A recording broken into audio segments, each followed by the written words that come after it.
یہ تو اللہ رب العالمین کے ذکر کو قائم کرنے کے لیے ایک عمل ہے۔ طواف کرتے ہوئے بسم اللہ اللہ اکبر،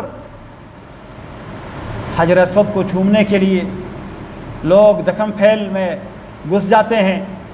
انسان کو اور بیت اللہ کے مہمان کو اذیت دیتے ہوئے، دھکے دیتے ہوئے، کمزوروں کو سائڈ پر دھکیلتے ہوئے پہنچ جاتا ہے، اپنی طاقت کا مظاہرہ کرتے ہوئے پسینوں سے شرابور، اور جا کے بوسہ لے لیتے کہ میں نے بہت اہم کام کیا۔ رسول اللہ صلی اللہ علیہ وسلم نے عمر بن خطاب سے کہا تھا رضی اللہ عنہ کہ انی اراک قویا، میں آپ کو دیکھتا ہوں کہ آپ طاقتور ہیں، بیت اللہ کا بوسہ لیتے ہوئے حجر اسود کا خیال رکھنا کہیں لوگوں کو اذیت نہ دے۔ اذیت دینا گناہ ہے، حجر اسود کا بوسہ لینا مسنون اور سنت ہے۔ اور حجر اسود کا بوسہ لینے کا مقصد کیا ہے؟ عمر بن خطاب رضی اللہ عنہ طواف کرتے ہوئے حجر اسود ایک پتھر ہے جنت سے آیا ہوا، اس کا بوسہ لے رہے ہیں اور کیا کہتے ہیں؟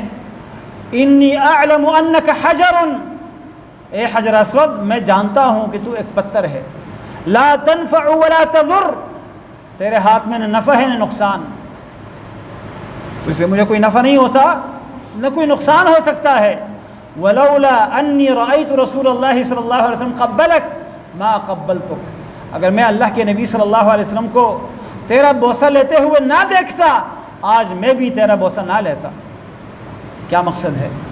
یعنی نبی علیہ السلام کے پیروی، آپ کی اتباع۔ ہمارے ہاں لوگ حجر اسود تو بہت مبارک پتھر ہے، یہاں مختلف جگہوں سے نکلے ہوئے پتھر، جی یہ لکی پتھر ہے، اس سے میری قسمت اچھی ہوگی، مجھے کام ملے گا، مجھے کمائی ملے گی۔